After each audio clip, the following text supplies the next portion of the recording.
Molo. What they do?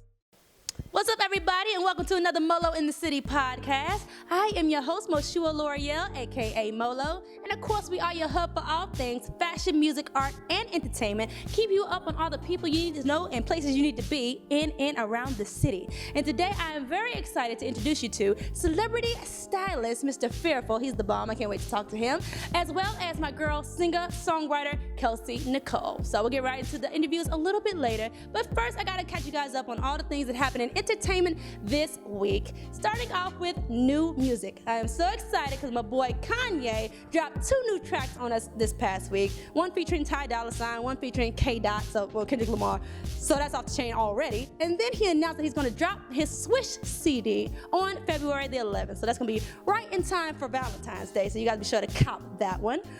Our next rapper is in a little bit of trouble again. T.I. is in trouble with the law again, but it's not what you think. Apparently, a jewelry company here in Atlanta, Ep8 Co., is suing T.I. for $700,000. I can't even count that high. T.I., what the? Apparently, he hasn't paid for some things that he's gotten before, and he paid in increments, but they said he's been skipping payments for years. And of course, when they asked T.I. about it, he said it's BS. So hopefully it is BS, because T.I. don't need that. He got a new baby on the way. Congratulations, T.I. So I hope that's not true, okay? Shout out to him. And last but not least, for all of you MJ fans, they are re-releasing his Off the Wall CD along with a documentary titled with Michael Jackson and his trial from coming from Motown or whatever like that. So he's releasing the DVD as well as the CD, and the DVD is directed by Spike Lee. So you guys know this has been a pretty big year for Spike Lee as well, because he dropped the Chirac thing that was very controversial. So I think this is going to soften the blow a little bit, because who hates MJ? Like, you gotta love that. So that's going to be dropping on February 26th, but you can actually catch it on Sundance on January 24th, and you can catch it on Showtime on February 5th. So I'm looking forward to that, because I'm one of those people who dances to MJ songs by myself in the mirror when nobody's looking. So I can't wait for that to drop again. Now, on our fashion topic, it's a little bit more controversial, so I'm gonna have to get Mr. Fearful and Kelsey Nykole to help me out with it, because we're gonna talk about Louis Vuitton getting Jaden Smith to be the face of their women's line. Let that sink in. We're gonna talk about it. Just wait for it. We'll be right back with more Molo in the City.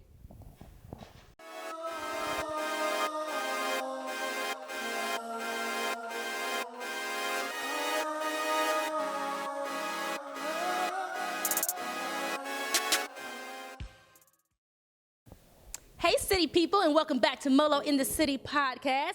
I am sitting here with celeb stylist Mr. Fearful. How you doing, What darling? it do, my love? What's going on? Nothing. I'm so glad to have you. I'm glad to be sitting beside you. You're so silly. Miss Flyness herself. Whatever. You got fashion in your blood. Now, I know you have been doing this since you were a young child. You learned how to sew when you were 12. Is Absolutely, that right? Absolutely. Who taught you how to Grandmother. sew? Grandma? Grandma. When you grandma's baby, she teach you everything. She teach you how to cook, she teach you how to clean, she teach you how to do everything. But sewing was something that I took interest to, being beside her, because grandma was sewing choir robes. You know, she was heavily into church. Sewing choir robes with her was something that I ended up liking to do. But then I started being creative and making my own thing, like tearing up sheets and making shirts out of them, that kind of thing. But at 12 years old, that's where my desire came from. That's awesome. And you were passionate about it enough to start your own program at your school. Is this right? Absolutely. Man, so dope. Like, how did that come about? My friends, when you have those friends and supporters around you that support you all the time, my friends used to tell me all the time that, I was the fashion guy at the school. Yes. So they wanted me to start a fashion show. So I was just the voice of the school, I guess. I went That's to the dope. school board, I went to the principal, it was like, hey, I want to have a fashion show. And they looked at me like, well, how is it going to happen? Where are you going to get the money from? And I was Yeah. like, well, we're going to do car washes, we're going to do this, and we're going to do that. And we ended up doing it. And I ended up doing it now, and it's a legacy now that I started at my school. That's so dope. So we're going to know that Mr. Fearful started our fashion program. Yes. How important do you think that is to have that kind of outlet? Because, a lot of creative kids, unfortunately, throughout the years, a lot of creative programs have been getting cut due to budgets, due to whatever like that. But they're always first to cut the creative program. So how important do you feel it is to have those kind of outlets for creative kids? Oh, trust me, they tried to cut me too. But you have to be, someone has to be the voice. Yeah. And I was one of those that didn't want to let anybody down. Yeah. And I felt as if I could bring kids in my community, which I wasn't raised in like the suburbs or anything like that. So I was raised in a community where I wanted to keep kids into doing something positive for themselves besides getting killed or doing something crazy. Right. So I looked at it from that standpoint. And when you speak to the school board or you speak to them, I'm saying, well, I'm keeping the kids off the street. I'm doing this for them, and something that's positive. That's what they like. Definitely. That's what they like. It's not always about money. Yeah, definitely. Well, and like you said, it makes a lot of difference when you're doing it for the love of it. But then you went on to be a stylist, and when I thought about that, I'm thinking now you can sew, which is actually a very rare talent among even designers, you know what I'm saying? Because there's a lot of designers that don't necessarily sew, no shade, but it's a lost craft almost. Right. So for you to be able to do that, why did you choose to focus more on styling than actually being a designer? Because I felt as if, as far as designing role, I went to college, I graduated in fashion school for fashion merchandising and my fashion business degree, but I felt as if you're going to design for someone, you must know the ins and outs. I don't want anybody to come to me and not know the whereabouts. So I went on to learn more about my fabrics, my patterns, my craft, my everything, and so I just got into it, and I think I was pulled into it for the first and foremost by the clients that I was gaining. Yeah. And people was trusting me to do so, with their clothing. That's what's up. So what's the main difference to you between the benefits of being a designer versus being an actual stylist? I get to shop for them, something I love to do. I get to shop for money. I get paid to shop for them. I get to be them. When they're busy, I get to be that person that they go to for clothes, and I'm really good at it. I've learned my craft. Women is my favorite pattern, so I'd rather do females. Nothing to guys, but I'd rather do females, and they seem to respect my level of creativity. That's awesome. Now, who have you been afforded the opportunity to work with? Because there's a long list of celebrities that this guy has worked with. So who are some of your clients now? My lovely Kelsey Nykole is has been my client for almost 2 years now. Fellow blonde menace. Holla. I started with her on couples therapy. I have Claudia Jordan from Real Housewives of Atlanta. I have Cena. Cena's been on your show from Love and Hip Hop. We love you. I have Selena Johnson, which we were just harmonizing her as well. First of all, we gotta stop. He was just talking about how he'd be at the house with Selena Johnson. What's the run you like her to do? Hey, Selena. He said she just do it on call in the house. I love that. I love her. And I have Safari from Flavor of Love. Nice. And I'm definitely expanding. My newest project I have right now is I did Sarah Stokes from the Bottom Up. She have a new TV show coming on this Friday on BET on Century. Make sure you guys watch it. Plug. I styled her for the entire season. Really? From Making a Band. Remember Sarah Stokes from Making a Band? Yes, definitely. Yes. She'll be on Nikki Gilbert's new show called From the Bottom Up in Atlanta. So that is so dope. So that's one thing that I also see a difference too between designer and stylist. Of course, designers build that relationship too. But as a stylist, I feel like you really have to get to know your people in order to style them correctly. You know what I'm saying? So what is the process for you when you meet somebody and you're deciding how to style them? What do you look for in them? My thing is I try to get to know you better than anything else. Yeah. I kind of put business to the side when it comes down to getting to know them because, again, like I said, you have to get into their minds when you go shopping for them. Yeah. You have to know what they like and what they don't like, and you got to study their body. Yeah. You girls are very particular. Some stuff you don't like your cleavage to show, some you like. I like the little slim thing. Mr. Fearful, I'm too slim now. You can't just Some like the booty to pop, some like the legs out, some don't like their legs out. Yeah. Some like open toe shoes. Some you just got to know that as their stylist. That's what's up. So what would be the pinnacle for you as a stylist? Like, what do you want to do that's going to make you feel like you really made it as a celebrity stylist? Is there a person that you want to work with? Is there an event that you want to do? Like, what would make you feel like you made it? My thing is, again, reaching back out into my community, but the person that I idolize the most is Andre Leon Talley. Andre Leon Talley started the same journey that I have. He started young. He moved to New York City by himself, being from Oklahoma, not knowing anybody, and started, and now look at him. He is the first Black American CEO and chief of Vogue magazine. Dang. So he's the head stylist. So that story always prevents me. And from Oklahoma? He came from a little town. He know nobody.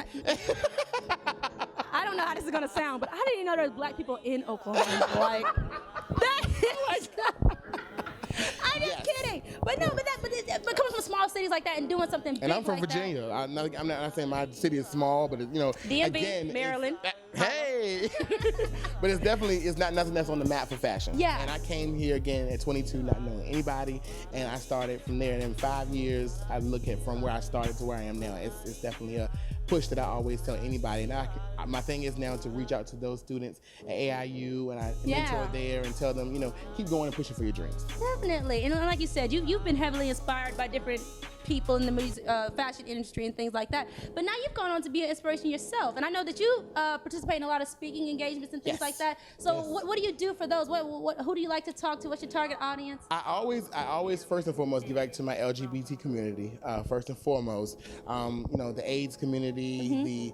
I do also do a lot of work with the Battered Women's Shelter. Nice. Battered Women's Shelter, because me being in fashion and me dealing with women, I try to give women hope. I try to give women, those women that don't feel so beautiful, those women, try to reach out to those people as well. Also to the kids that look up to me at the colleges and say, hey, I want to do that, Mr. Fearful. How do I get into the business? I try to go back to their schools and also speak to them about it as well.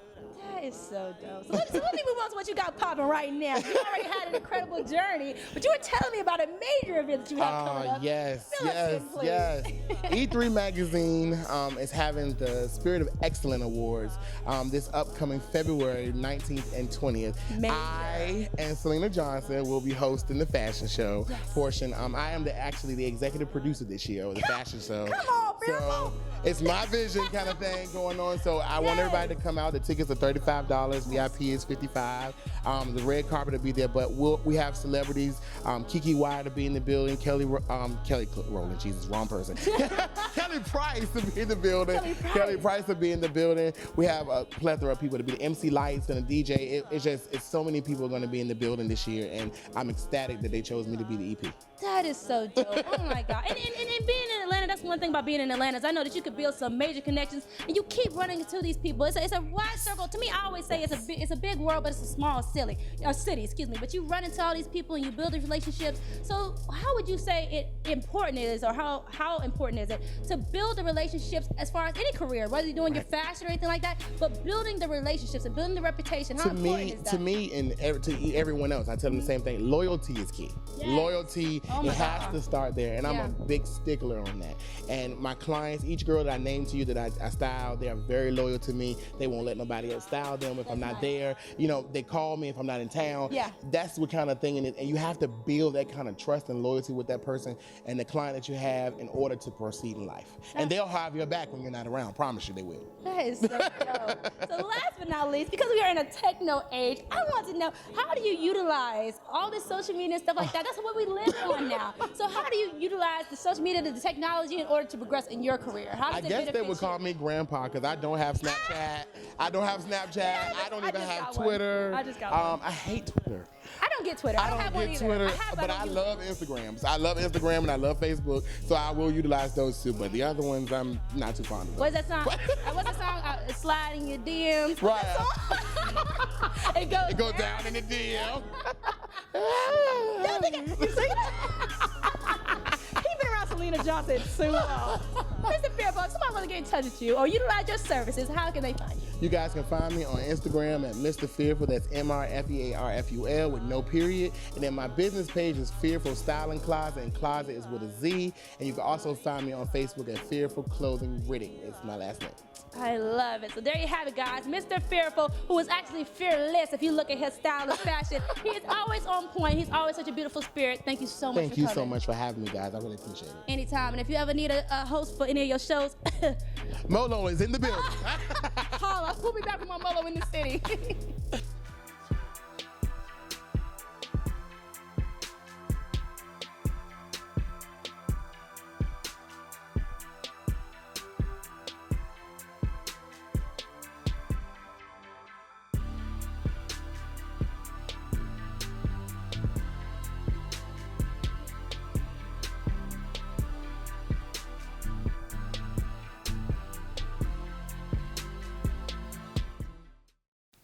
Welcome back to Molo in the City, guys. And no, you are not seeing double. It's me and my other blonde menace here, Miss Kelsey Nykole. How you doing, darling? I am great. How are you? I am great. You know, I'm always just so in love with your hair. and not just because I'm a blondie, but she just rocks this style. Thank you. You really do. And you've been doing the shaved head thing for a while. And to me, it's almost became a staple for you. Like, they know you when they see this. So, like, when did you make this decision to do this look and to make that Kelsey Nykole? Like,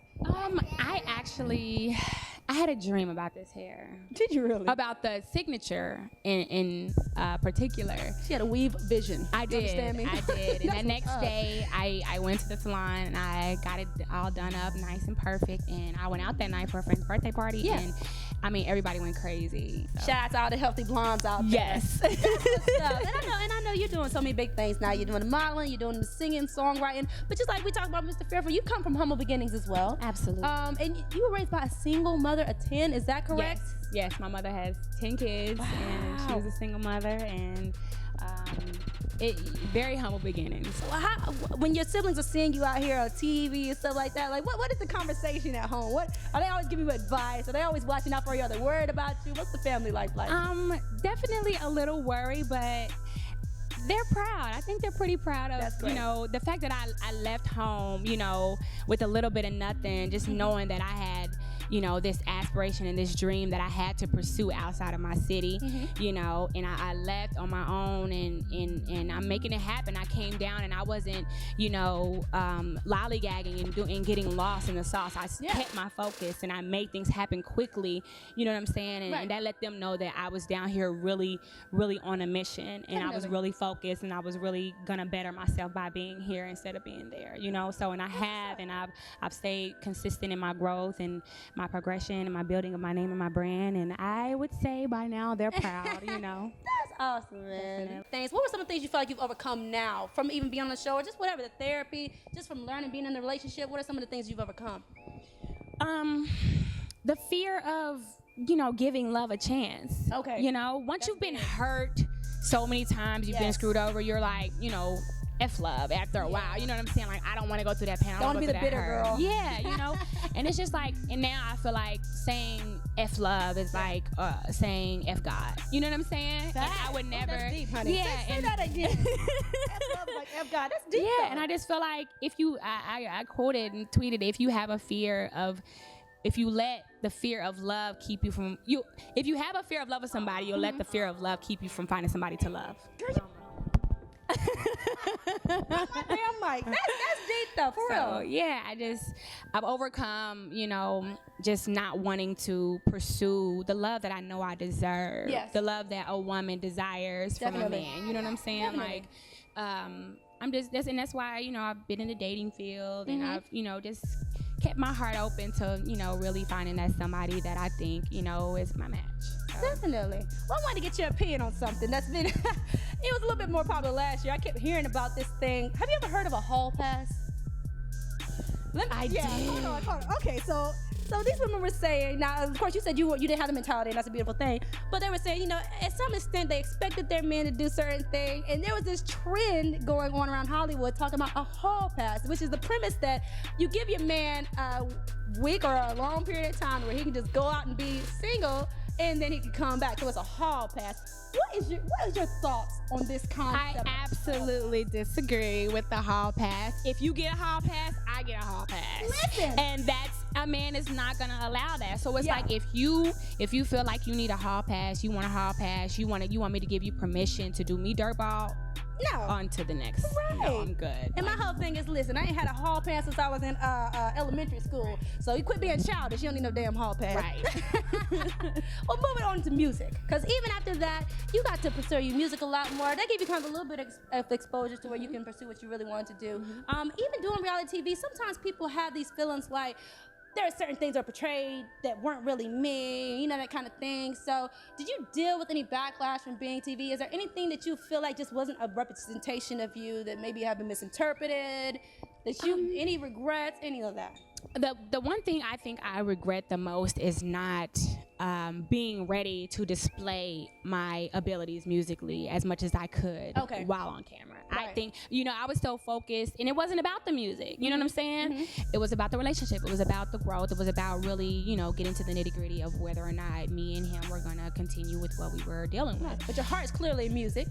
Absolutely. Yeah. What new music are you working on? What you got coming? Well, I worked really hard all last year, you know, finding my sound, recording, building my catalog, getting a lot of feedback and opinions from, you know, major moguls in the industry on where I should go and how I should maneuver in the industry, you know, as a new artist. And over all of last year and a little bit before that, just probably about a year and a half or so, I've just been really, you know, digging deep and finding that sound and how I want to deliver, you know, who Kelsey Nykole is through my music. And now I'm ready, you know, for my project. I dropped the record at the end of last year called That's All I Know. And it is definitely a kick down the door, I'm here type of record. And I'll be performing it today. And I'm also, it's the first record off of my music project EP called Allow Me to Reintroduce Myself. That's dope. And it consists of 7 records because that's my number. 7 your number? Yes, that's definitely. Dope. That's dope. And I have features from Rob from Day 26. He was on here a couple weeks ago. Really? Yeah. Hey, Rob. How you doing? Also, Lynn Tate. She's another high artist here in Atlanta. And Juicy Badass. She's Boosie's first lady of his label. Boosie? So we worship Boosie in South Carolina. So yeah, I've been you know, having the opportunity to be blessed by certain artists in the industry to join me on my project, and I'm very, very excited about it. That's dope. So one time for the one time. Since your album is entitled Reintroducing Yourself, who is Kelsey Nykole? Aside from what they've seen on TV, aside from what you may know about her, what is your sum of who are you now? Kelsey Nykole is a sexy, strong female recording artist ready to take over this industry with something fresh, funky, and new for all of y'all to listen to. Come on, Kelsey. Yes, ma'am. All right. Well, I can't wait to see your performance later, darling. Thank you so much for coming through. You're very welcome. Thank you for having me, Miss Molo. You're welcome. So y'all stay tuned for that performance. We'll be right back with more Molo in the City.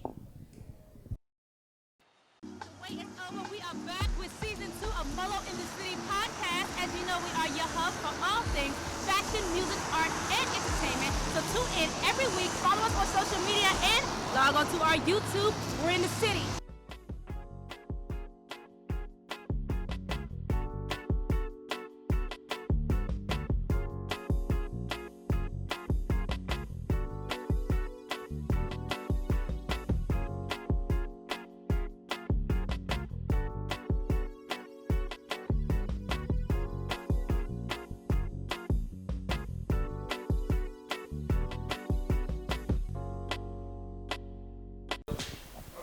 All right, y'all. So I am so excited because right now we're about to have a performance from my fellow blonde menace, my girl, Kelsey Nykole, performing her song, All I Know. Let's go. That's all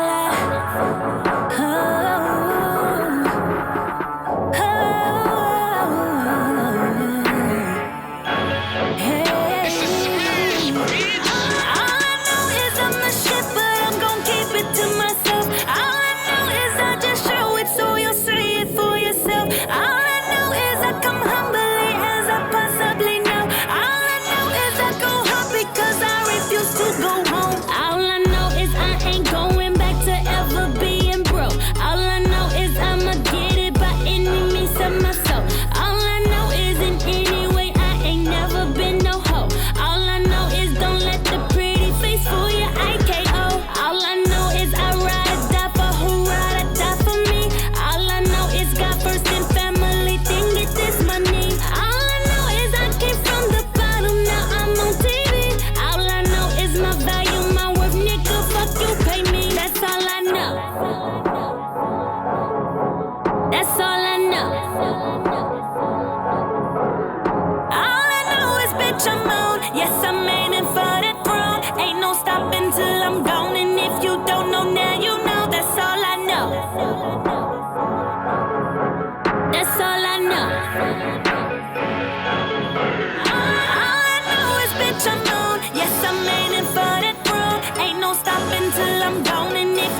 That's all I know. That's all I know.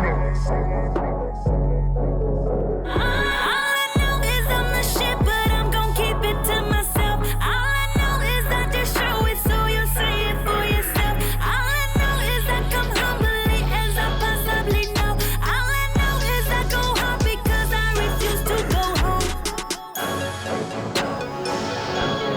That's all I know. That's all I know. That's all I know. That's all I know.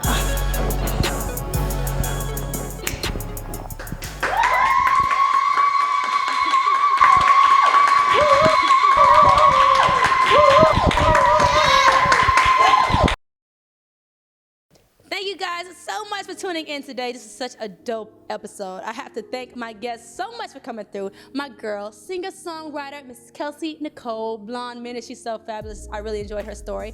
As well as my dude, celebrity stylist, Mr.Fearful, doing major things. Y'all be sure to catch his show coming up. That's going to be a major look.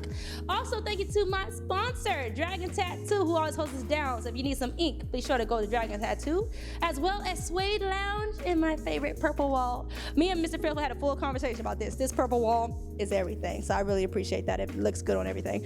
Shout out to my girl, Mrs. Magazine. As you guys know, sometimes I contribute to their entertainment section, so be sure to check them out. Always showing love to the young women of color, so shout out to Mrs. Magazine. Also to Trap Alien Studios. As you guys know, throughout the podcast, we have all original music, so all the scores you hear were created at my dudes, Trap Alien Studios, so be sure to shout out to them, check them out.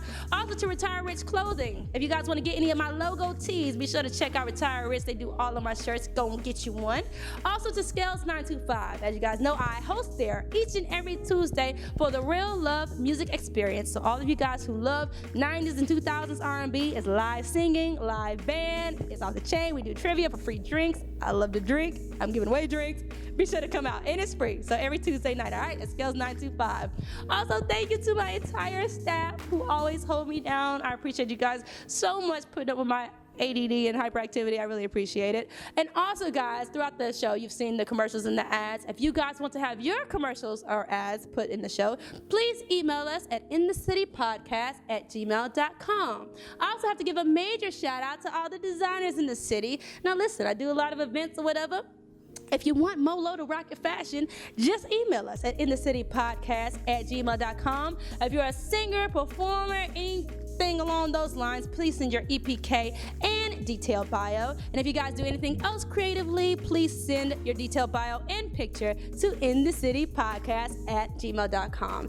And I have to give a very special shout out to my daddy. Happy birthday, Daddy. I'm not going to tell you how old he turned. I don't know if he cares. But anyway, happy birthday, Daddy. I love you so much. He's everything to me. So y'all be sure to give a major shout out to my papas. All right? So be sure to follow us on all of our social media. Molo in the City Podcast on Instagram, Molo in the City on Facebook, and be sure to subscribe to our YouTube, Molo in the City Podcast. As always, I appreciate you guys so much. Tune in next week. Stay so city, and we'll be right back with more Molo in the City. Check, check, check. Check 1 2 1 2. Mic check 1 2 1 2. I'm on the beat with the one and the 1 2 3. Hey.